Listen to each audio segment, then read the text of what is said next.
พุทธบริษัทตั้งหลายวันนี้รายการธรรมะประทีปส่องต่างก็ได้มาพบปะกับพ่อแม่พี่น้องศรัทธาสาธุชนญาติโยมแห่งครั้งหนึ่งวันนี้เป็นวันอังคารที่28เดือนเมษายนพุทธศักราช2569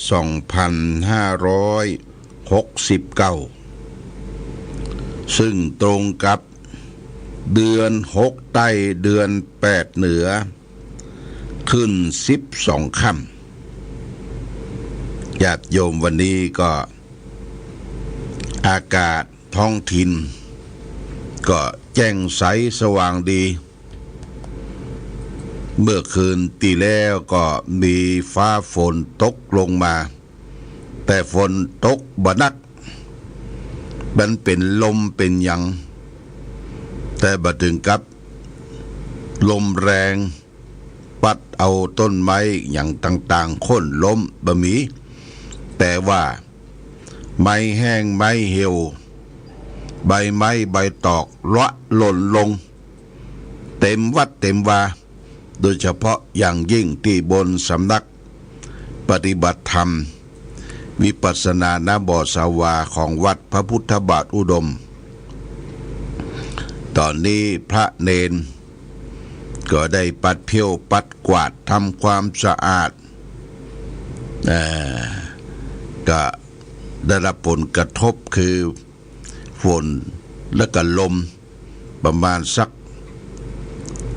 โมงปลายเมื่อค่ำเมื่อคืนแต่แล้วกระลึงนึกว่าจะตกหนักมันตกมานักแต่มันมีฝนแต่ยังมีแหมเนอร์ฟ้าฝนเนี่ยจะตกมาแหมปลายเดือนเนี่ยญาติโยมส่งท้ายเดือน8จะขึ้นเดือน9จะขึ้นเดือน9เพราะฉะนั้นฟ้าฝนลมแรง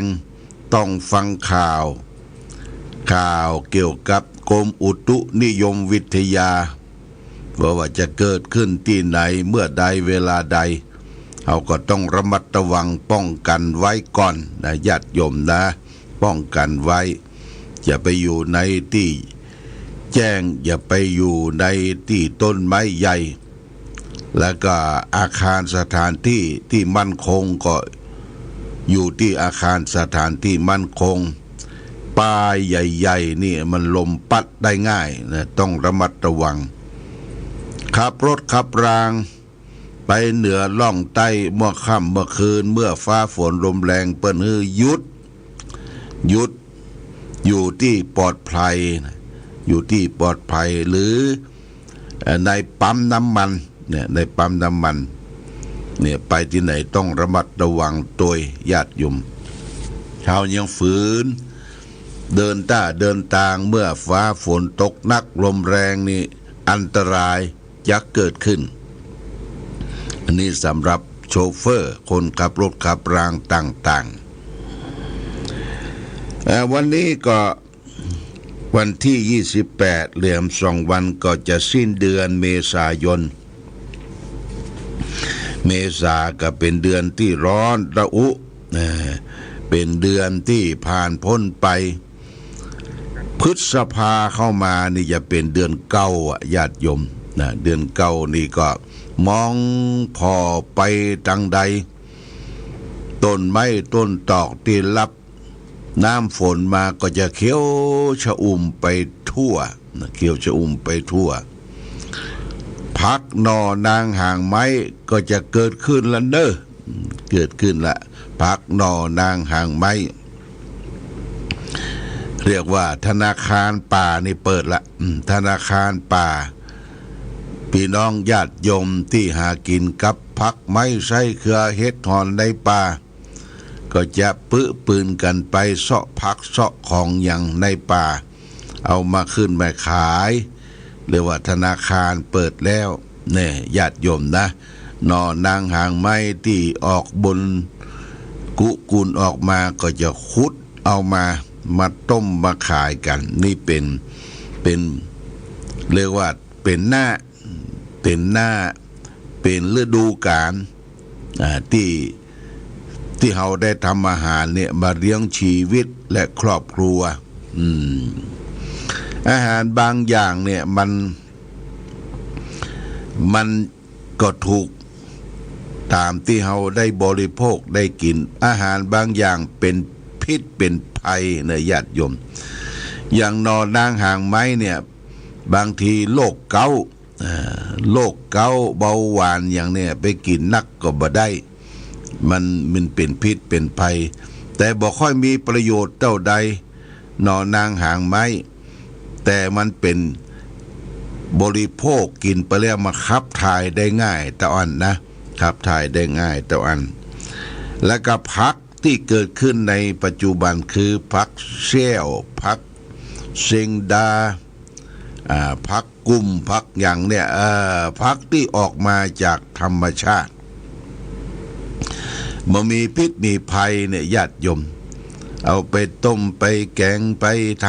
ำสำหรับกับข้าวมันมีหน้าเดียวนะมันมีหน้าเดียวหน้าพฤษภาเนี่ยหน้าเดียวเดือน8เดือน9เนี่ยพักไม่ดังก็ป่งวะออกมาในญาติโยมเขาก็กินอาหารไปตามธรรมชาติเพราะว่าเขาเกิดมาจากธรรมชาติก็กินไปตามอาหารธรรมชาติธรรมชาติเนี่ยธรรมะคือสิ่งที่มันเกิดขึ้นมาชาติคือชาติที่เกิดขึ้นมาจากธรรมชาติ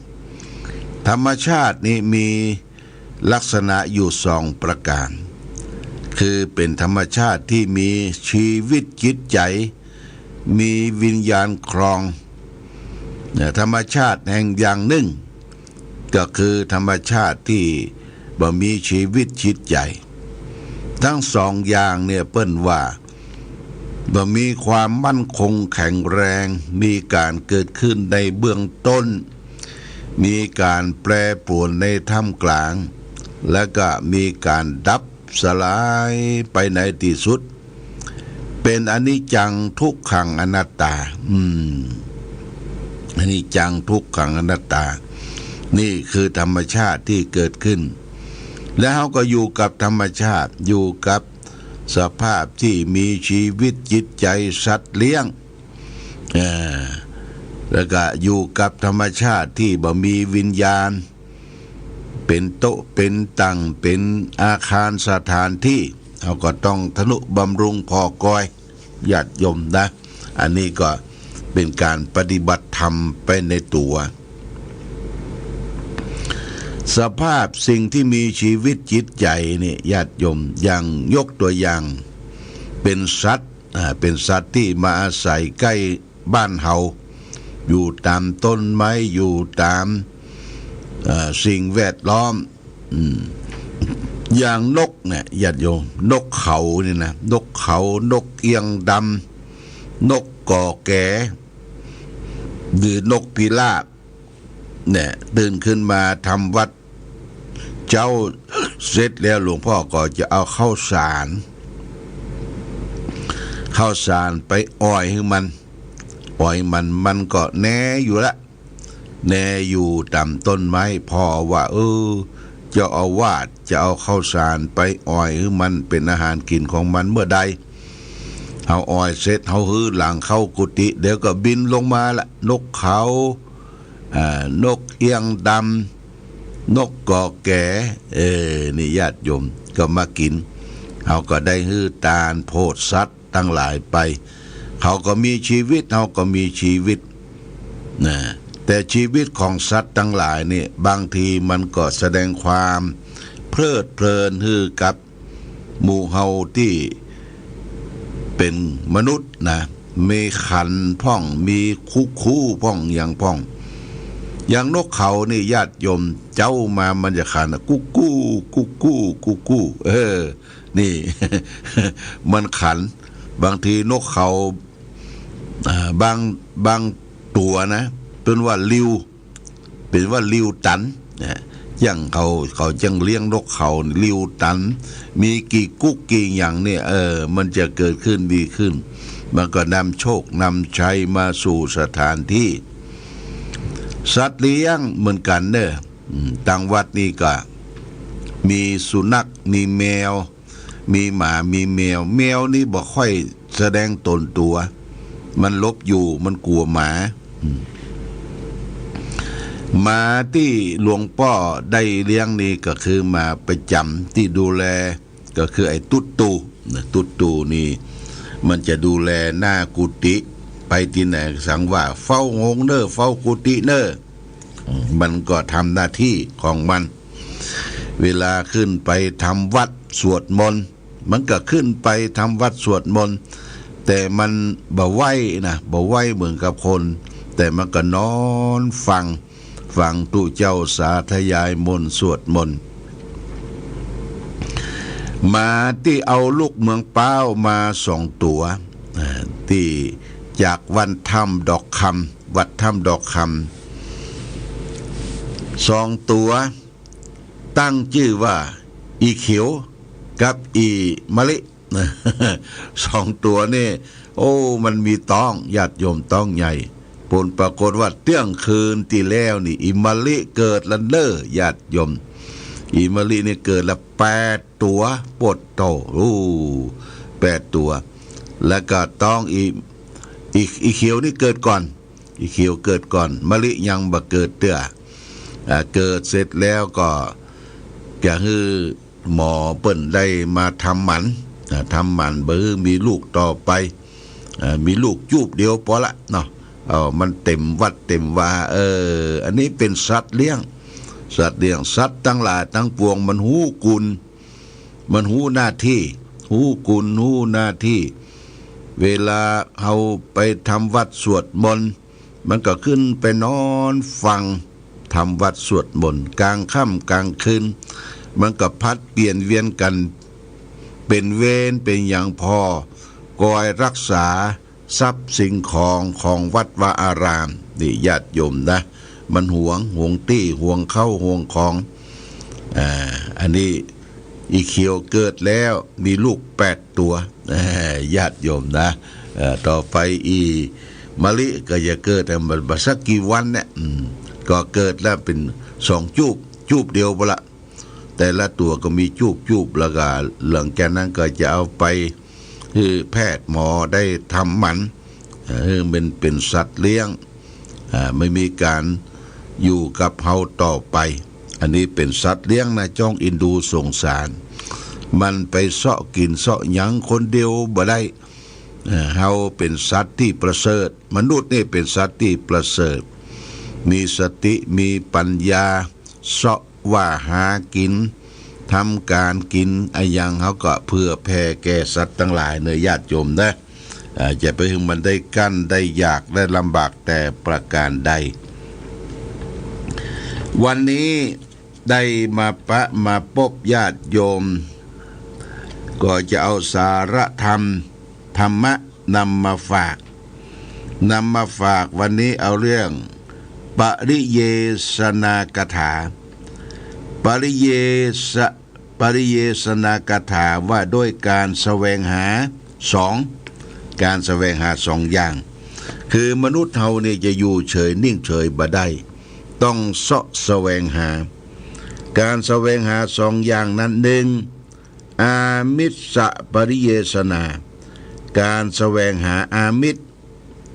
2ธรรมะปริเยสนาการแสวงหาธรรมนี่พระพุทธเจ้าตรัสไว้ในพระไตรปิฎกว่าเทวมาภิกขเวปริเยสนากตมาเทวะอามิสปริเยสนาจะธรรมะปริเยสนาจะแปลว่าดูก่อนภิกษุทั้งหลายการแสวงหามี2 อย่างนี้2 อย่างคืออะไรบ้างก็คืออามิตรปริเยสนาแสดงหาด้วยอามิตรธรรมะปริเยสนาแสวงหาธรรมทั้ง 2 ประการการแสวงหาอามิตรคือสิ่งของเครื่องอุปโภคบริโภคเครื่องใจไม้สอยที่อยู่ที่อาศัยหรือเครื่อง บริโภคก็คืออาหารการกินยุกยารักษาไข้เมื่อยต่างๆนี่เราต้องเสาะแสวงหานะญาติโยมการที่จะได้มาซึ่งอามิตรคือสิ่งของนั้นจะต้องมีปัจจัยไปแลกเรียกว่าเป็นเงินเป็นทองจับจ่ายใช้สอยเอาไปแลกไปซื้อมาเก็บมาสะสมไว้นี่แสวงแต่การแสวงหาอามิตรคือสิ่งของทั้งหลายทั้งปวงเนี่ยญาติโยมคือหามาโดยชอบธรรมนะคำว่าชอบธรรมบ่ได้ไปโลภไปอำไปเบียดไปบังไปคดไปโกงของคนอื่นเขามากินมาใจมาบริโภคโดยตนเองหามาโดยทางซื่อสัตย์สุจริตบ่รับการบังใบบ่ไปใจเล่ห์เหลี่ยมคดโกงของคนอื่นมากินมาใจนะนี่พระพุทธเจ้าสอนว่าแสวงหาอามิตรด้วยความซื่อตรงซื่อสัตย์ที่ได้มาก็อิ่มเบิกบานแจ่มใสนี่คืออามิสบูชาการแสวงหาอามิสปริเยสนาการแสวงหาด้วยอามิตรคือสิ่งของเพราะฉะนั้นเขาก็ต้องตื่นตัวตื่นใจเต้นไปตามจังหวะการดำเนินชีวิตเขาจะอยู่เฉยๆให้สิ่งเหล่านั้นมาอยู่กับเขาบ่เสาะแสวงหานี่มันบ่ได้นะญาติโยมมันต้องเสาะแสวงหานี่ส่วนหนึ่งคือสิ่งที่เป็นอามิตรคือสิ่งของส่วนประการที่สองธรรมะปริเยสนาการแสวงหาธรรมะนี่ก็มีความจำเป็นธรรมะเป็นอาหารใจนี่ต้องทีธรรมะเช่นการไปกินไปทานไปทำบุญสุนทานไปฟังเทศน์ฟังธรรมไปพัฒนาวัดวาอารามจวนการไหว้พระสวดมนต์นี่คือการแสวงหาธรรมธรรมะทำให้เกิดความสุขใจอามิตรคือสิ่งของทั้งหลายทำให้เกิดความสุขกายเขาจะต้องมีเป้าหมายสุขกายและสุขใจสุขกายและสุขใจสุขกายก็คือมีอย่างมีความพร้อมมีที่อยู่ที่อาศัยอาหารการกินเครื่องอุปโภคบริโภคพร้อมนี่คือจะบริหารคือเกิดความสุขกายแต่เมื่อเขามีความพร้อมและอาหารต่อไปคืออาหารใจก็คือการแสวงหาธรรมะคือการได้ยินได้ฟังได้ไปทำบุญสุนทานฟังเทศน์ฟังธรรมสวดโยโกห้องทำวัดวาอารามเพื่อเกิดขึ้นเจริญขึ้นได้ไปไหว้พระสวดมนต์โดยกันนิแสวงหาธรรมธรรมะคือสิ่งที่ถูกต้องกิเลสคือสิ่งที่ถูกใจอันใดมันถูกใจเฮานี่ก็บางทีมันก็เป็นกิเลสนะความโลภความโกรธความหลงเนี่ยมันเป็นกิเลสคือความเร่าร้อนกระวนกระวายสิ่งที่ถูกต้องก็คือธรรมะหน้าที่ที่เราได้ประพฤติปฏิบัติไปสิ่งที่ถูกต้องนี่มีความจำเป็นเนอะญาติโยมจะเกิดขึ้นเองโดยเฮาบัดทำบ่ไปร่วมกันบ่ไปแสวงหานี่บ่ได้เฮาก็จะต้องเสาะแสวงหามีการฮือทานมีการรักษาศีลแล้วก็มันไปบำเพ็ญเจริญสมาธิภาวนาไหว้พระสวดมนต์ด้วยกันนี่คือการแสวงหาสองอย่างคือแสวงหาด้วยอามิตรด้วยสิ่งของแสวงหาประการที่สองคือธรรมะปริเยสนาแสวงหาธรรมะคือความถูกต้องในด้านจิตด้านใจนี่ฝากไว้แก่ญาติโยมท่านสาธุชนทั้งหลายวันนี้ได้มาพบญาติโยมท่านสาธุชนทั้งหลายได้มาทักทายปราศัยหลังจากที่ว่าก็พ้นผ่านการงานไปหลายอย่างหลายประการล่องต้องเตียวลงจังใหม่ไปลำปางขึ้นล่องต้องเตียวมาก็เพิ่งจะได้ยุดตั้งแต่วันที่26 ตุลาเนี่ยวันอาทิตย์นะ 26นี่ก็ยังไปเชียงใหม่วันที่27ตะวานี่ยุดอยู่ที่วัด28ก็ยุดอยู่ที่วัดนะอยู่ที่วัดก็บำเพ็ญศาสนกิจไหว้พระสวดมนต์ดูแลวัดวาอารามนี่ญาติโยมนะอันนี้เป็นกิจวัตรของตุเจ้าพระสงฆ์ที่จะพึงประพฤติปฏิบัติและก็มีโอกาสได้เผยแผ่ธรรมเอาธรรมะมาตีแผ่ที่สถานีวิทยุชุมชนคณะสงฆ์อำเภอฝางเฮาและก็ได้เกาะก่ายไปหลายสถานีขอบคุณญาติโยมท่านผู้ฟังทั้งหลายเน้อที่ติดตามรายการธรรมะเป็นสิ่งที่ถูกต้องกิเลสเป็นสิ่งที่ถูกใจเฮาทำลงไปอันใดที่มันถูกต้องบ่เดือดร้อนตัวเองและคนอื่นนั่นคือธรรมะหน้าที่ที่เราจะต้องประพฤติปฏิบัติทุกขั้นทุกตอนของชีวิตธรรมะของพ่อกาแม่กายธรรมะของพ่อ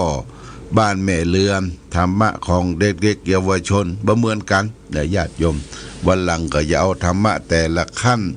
แต่ละตอนของเป้าบ้านแม่เรือนของเด็กๆเยาวชนทั้งหลายมาสาธยายให้ท่านทั้งหลายได้รับทราบรับฟังต่อไปวันนี้รายการธรรมะประทีปส่องต่างได้